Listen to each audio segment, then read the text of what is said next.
What is this? Just a few favorites from my collection. Rescued and stored here just before I went off-world. Take a look, if you like. I'm curious to hear your impressions. My friend is dead.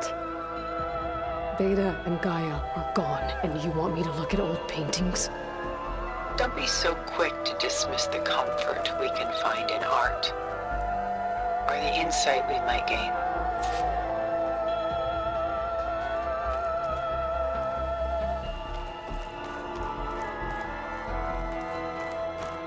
My favorite pairing on the left is Woman Reading a Letter by Vermeer, a true master. And on the right is a forgery, Woman Reading Music, which fooled experts into believing it was a priceless original. Early in my career, I became fascinated with such deceptions. Eventually, I developed scanning software that could detect fakes with unparalleled accuracy. Is that how you made enough money to buy your way onto the Odyssey? Oh no. I made my real fortune later. Selene and Endymion. She's the goddess of the moon, whereas he's a simple shepherd.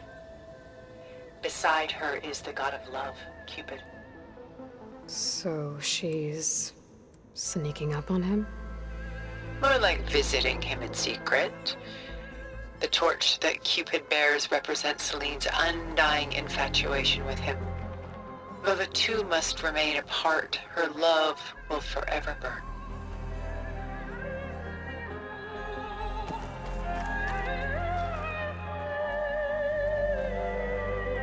This is Rembrandt painting Jeremiah, a man in mourning.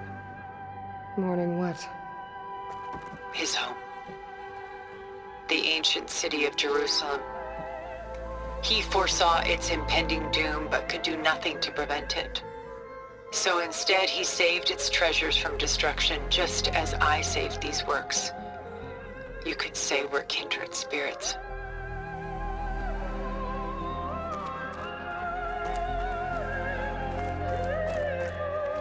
A portrait of the painter, Rembrandt's son Titus, depicted in the habit of a monk. I don't get it. Why would someone like you, with infinite resources, care about this painting of a boy in a hood? It's not the image itself, but the feeling it conveys. The face is bright and defined, but his eyes are downcast, heavy with misfortune. And the background seems to swallow all light. The painting is infused with a sense of loss. I guess I understand how the painter feels. Rembrandt's The Night Watch, by far the most famous painting my homeland ever produced. It was commissioned to honor a militia made up of influential citizens. I guess you must have been an influential citizen. In my day. But not as influential as you've been in this new world.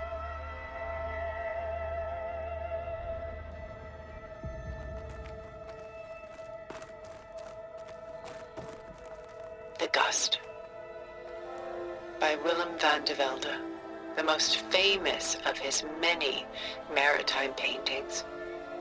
A ship crossing into the unknown. I guess you're familiar with that. Indeed, which is why I appreciate this composition in particular. Though waves and wind threaten to destroy the ship, it perseveres, clinging to the light even as darkness closes in all around it.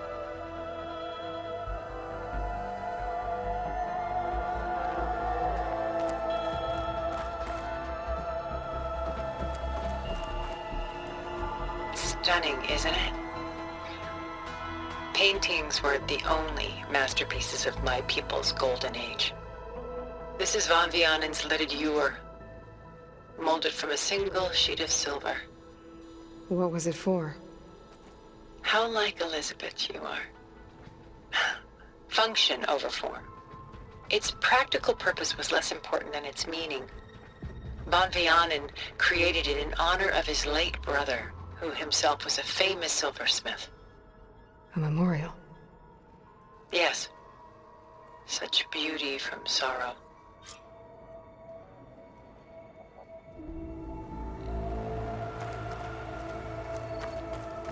Done so soon? I've got more important things to worry about. We both do. There is much we are trying to save. Not the least of which is in that vault. There's nothing wrong with savoring such treasures for a moment more. Or come upstairs and we'll get down to business. Your choice.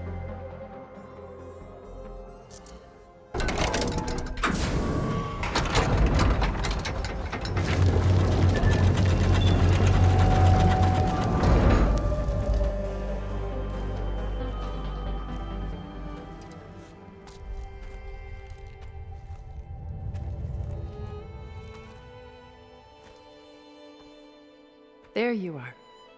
Feeling better? How did you find us? At the cauldron? And what did you do to everyone right before I passed out? All business, I see.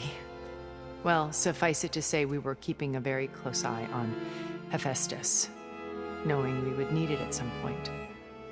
Your ruse didn't fool us, and as for my little trick, it was an overload of the senses, accompanied by an energy discharge. Gerard and Eric were only momentarily disoriented due to their shields, but it rendered you unconscious while I got you out. Perhaps some breakfast might steady you a bit?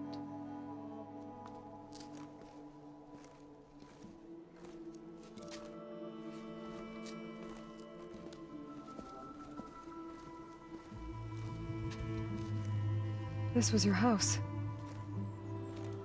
The one you recreated for Beta, in the data channel you shared. How perceptive of you. Please, this way.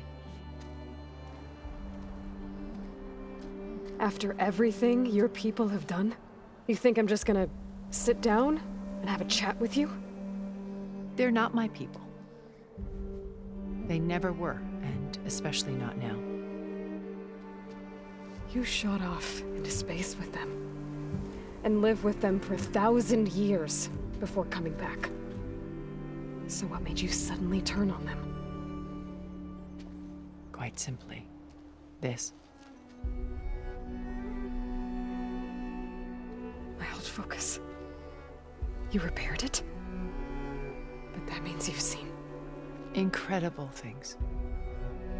What you've accomplished in 2 decades of life.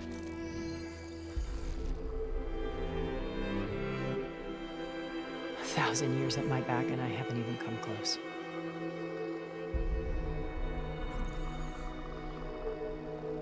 I'm sorry if I invaded your privacy, but I had to. In order to understand. To be enlightened. You truly are Elizabeth's blood. With her drive, her sense of mission, her integrity. Watching all this shamed me for the company that I've kept. Having seen it, all I want is to help you. Even if it means stopping your friends? Especially so. Please, sit down.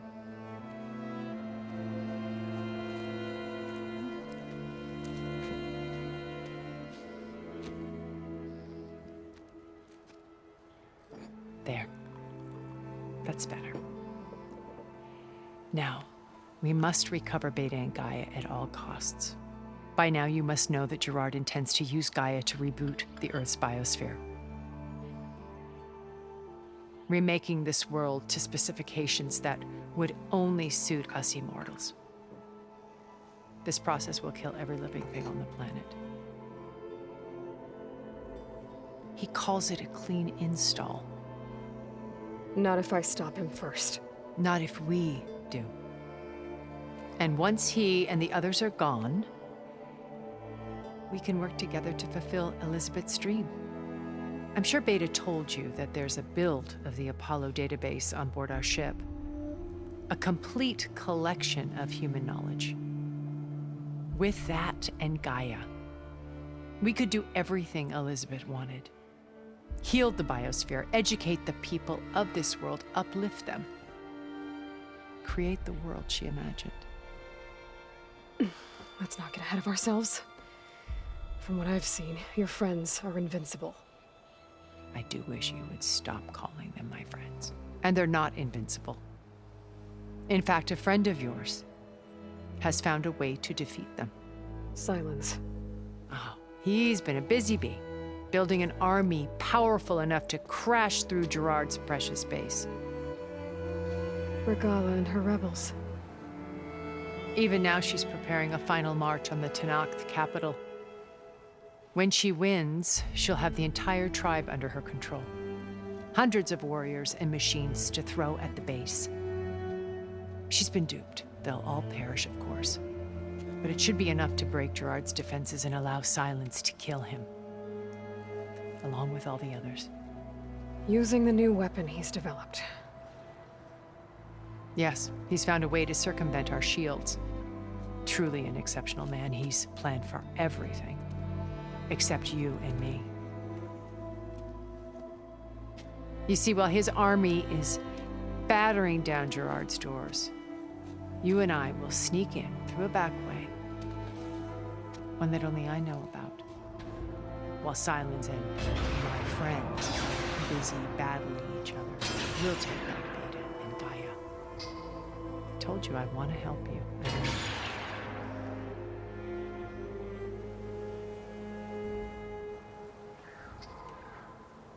You said Beta is not in urgent danger, so what are the Zeniths doing to her? Putting her to work. Merging Hephaestus with Gaia. A difficult, time-consuming task, as I'm sure you know. They will compel her if need be. But her life is not in danger. She's the only one who can do it. Because you people made her to be nothing but a tool. Gerard's idea, not mine. They always viewed me with suspicion when I attempted any form of kindness towards her. That's why I created the data channel. A virtual place where we could speak in peace.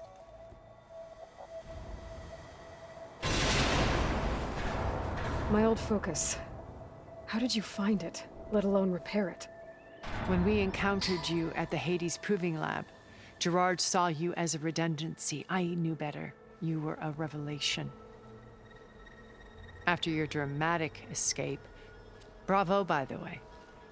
Gerard and Eric assumed you were dead and gave up the hunt. I wasn't so sure. When the others were busy, I returned to the lab and searched for any trace of you.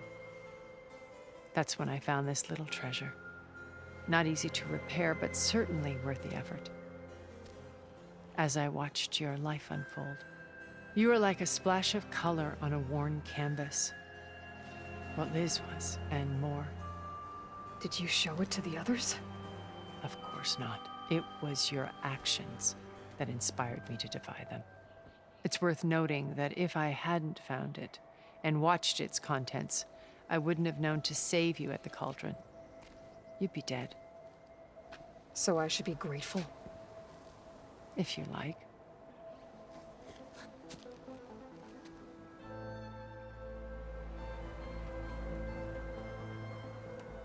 So this channel you shared with Beta, none of the other Zeniths ever found out about it. Gerard believes he's the most cunning of all of us. Even after 1,000 years, he still can't imagine that I would outwit him. The channel allowed me to interact with Beta away from their mistrustful eyes. It offered us a chance to be ourselves. Until you cut off all contact. Yes, though it pained me. I was worried that our meetings would do her more harm than good. Well, she felt like you tossed her aside. I was afraid the others would find out and punish her. She may not have had the comforts of friendship anymore, but at least I ensured she was safe. I know it seems harsh, but you must believe that her well-being has always been paramount to me. So you know all about me. What about you? What would you like to know? Well, start with your life on Earth. When I was 8, Terrorists flooded my home city. Thousands drowned, my parents included. I was one of the few who survived. My guardian sent me to boarding school. Among my peers, I was the strange girl, the orphan to be avoided. All because of circumstances beyond my control. Oh. So we're a lot alike, huh? Aren't we? You were an outcast. But you didn't let that stop you from getting what you needed. Neither did I. I climbed my way out of desolation and used my wits to build a fortune. First, from the technical analysis of art and the detection of forgeries. Profitable expertise in those days. But as it turned out, the software I developed was even more useful for counterintelligence. From there, it was only a short step to gathering extremely valuable intelligence on my own. You were a spy? More like a service one could turn to for information. I had to remain anonymous, of course, to protect my privacy. But despite that anonymity, Far Zenith inevitably sought me out.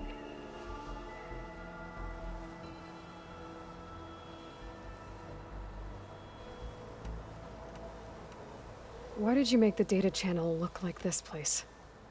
I built this house as a shelter to weather any storm. A safe place. Not just for me, but for the art stored below. Cultural artifacts of incalculable value. Truly some of the greatest achievements of human civilization. And you wanted Beta to see them?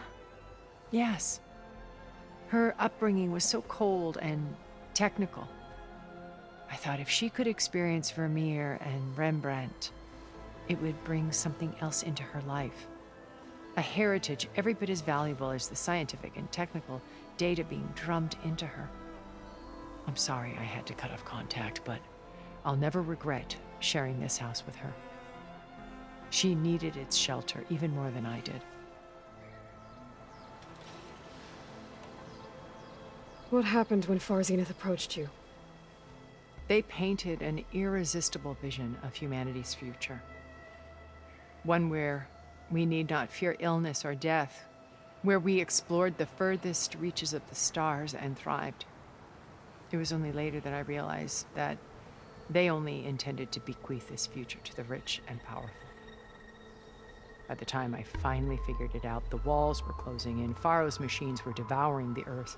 So I accepted Far Zenith's invitation to a berth on the Odyssey. I wanted Liz to come, but she had nobler plans, as you well know.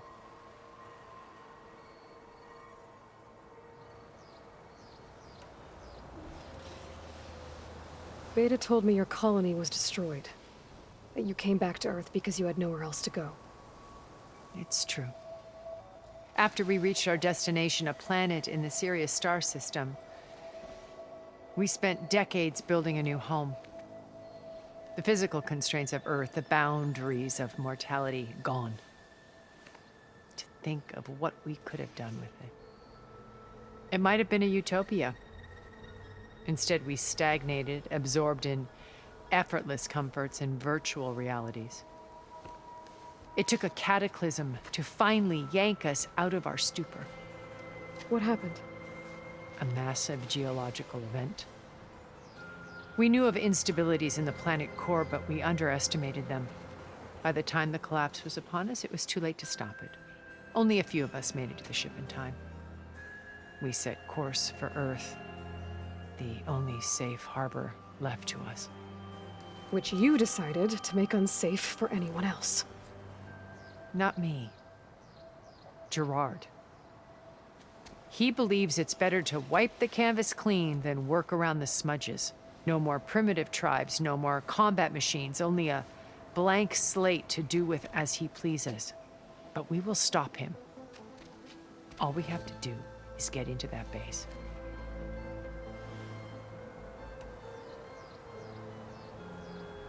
So you didn't know the other Zeniths were monsters until it was too late?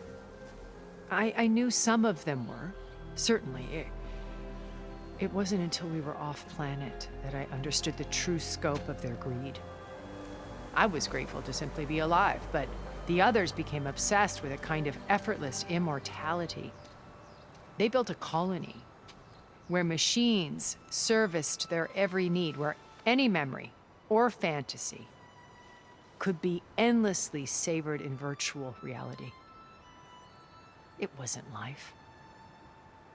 It was stultifying, a pampered dream state.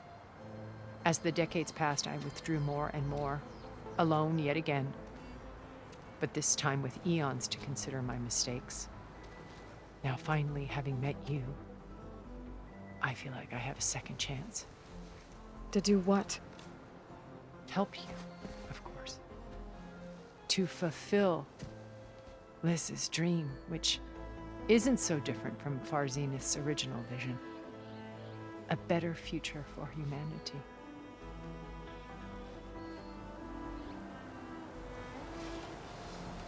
How do you know about Silence's plan? He isn't the only one adept at spyware. You hacked his focus? No, he's too careful for that. But his subordinates? Not so much. He gave additional focuses to the tribals he branded the Sons of Prometheus. The ones working with Regalla. By tapping their focuses, I learned about most of his dealings. The distribution of override technology, the arming of Tanakh rebels, and the secret pact with Regalla to attack Gerard's base. But how did he come up with a weapon that can take down your shields? That's the one thing I haven't been able to figure out, but however he did it, I'm quite certain it will work. With it and the Tanakh army, victory seems to be within his grasp. It's such a shame he'll be disappointed.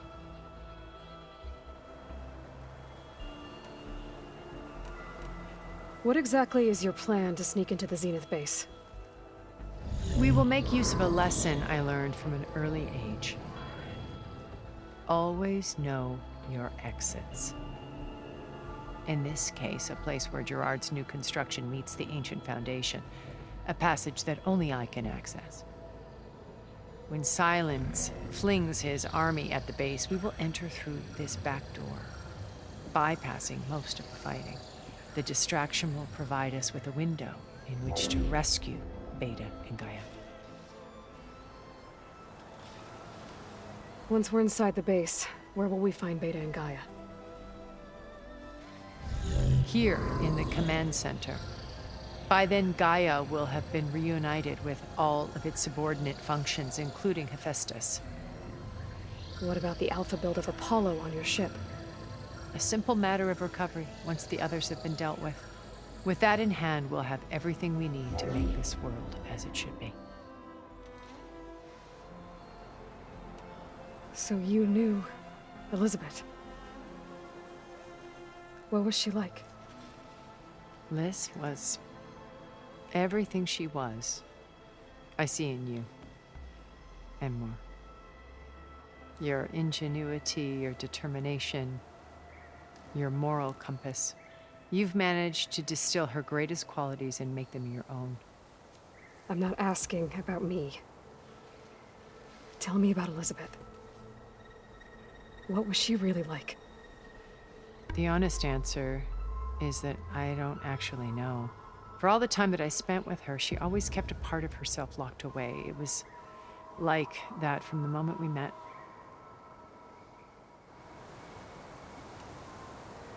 So when you met Elizabeth, she was what? Distant? Aloof? Not aloof. Not exactly. It was a summit in Paris about machine learning, a touchy subject in those days, because regulatory authorities were just starting to clamp down on AIs. Liz gave the keynote address. She had already achieved great renown for her work in automated environmental reclamation. But in her address, she was just starting to imagine the next step. An AI-driven system that wouldn't just act on its programming, but actually take responsibility for its sphere of influence. To care about life. Not just follow orders. Revolutionary stuff. I was fascinated. And I wanted to meet her for a long time. I watched her after her talk. She had spoken with such moral authority, such empathy.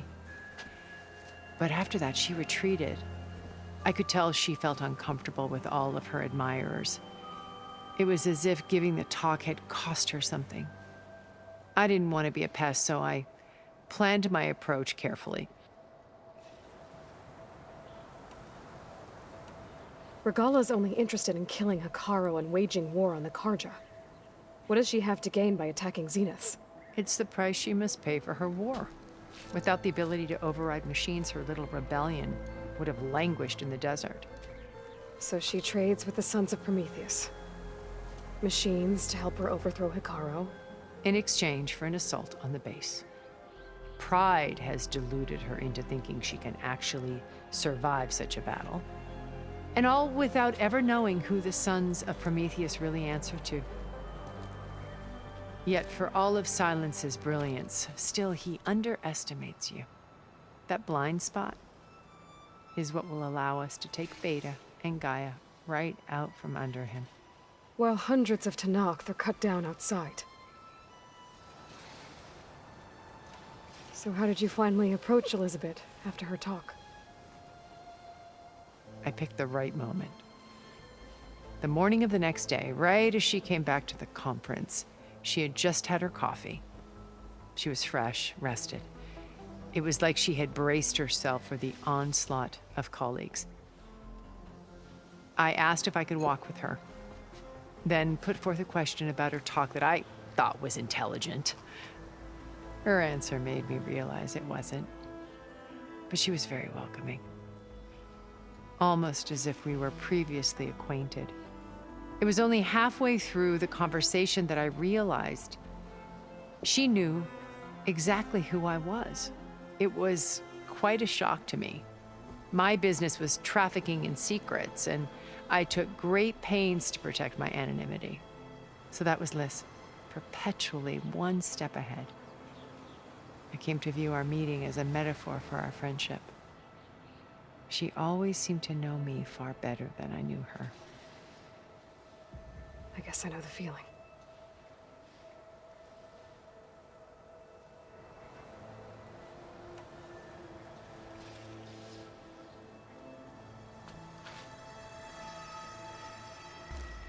First Varl.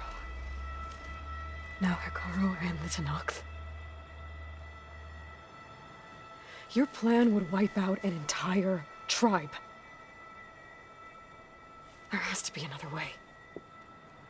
We are in an admittedly desperate situation, but I assure you there isn't. Remember Zero Dawn. Elizabeth's sacrifice. Sometimes many have to die for a new world to grow. If it looks impossible, look deeper. Wait. The data channel. It still exists, doesn't it? I need you to open it. Let me talk to Beta. Impossible. We might be detected. It's worth the risk. There is another way, one where the Tenakth survive. But we won't. If the others... If you want to help, open it.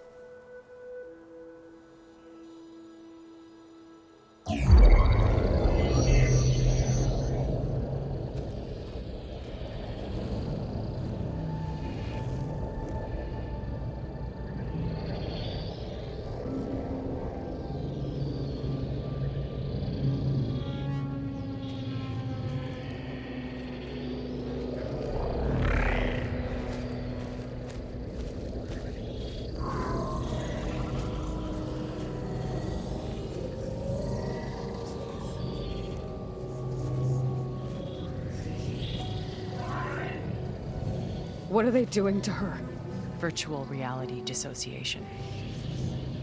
The manual merge of Hephaestus will take hours upon hours of tedious micromanagement. If she resists the work, they run simulations to induce feelings of isolation and despair. Beta, can you hear me? You're alive. They're watching me. I can't hold up this extra protection for long. You should have killed me. No. No, look at me. I'm coming for you. I promise. Okay? I just need you to hold out a little while longer and work on the merge.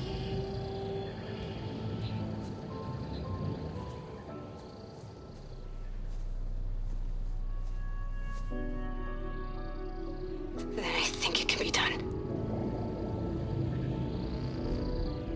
I'll contact again when it's time. Can you hold on? As long as I know you're coming for me, I can endure anything.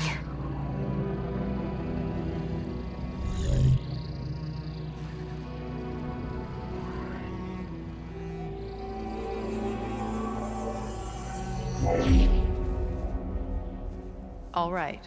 I did as you asked. Now I think you need to tell me what you're planning. I'm going to take Sylens' army away. I don't need it. Only the weapon he made to penetrate your shields. And how do you propose to get it? Ask him nicely? Without Regalla and her rebels, he won't have a choice. We'll be his only option. Only option for what? What did you tell her? That is between me and my sister. Will be Sylens' only option for crashing that base. I'll tell you the rest later. But first, there are a couple of things I have to do. Oh. And what are those? Lay my friend to rest. And then I'm going to use the override that Beta gave me at Gemini to put an end to Regalla's rebellion. From the air. Wait. Since you insist on doing things your way, I know of something that will truly help you make a grand entrance with the Tenakth. The ancient Horus Titans still possess electromagnetic energy cells as part of their arsenal. Drop one of those on Regalla's army and they'll receive quite a surprise.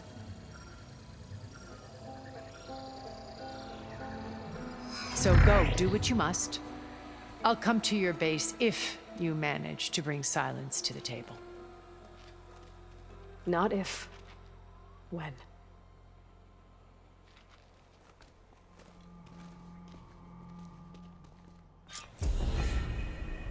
Erend, are you there?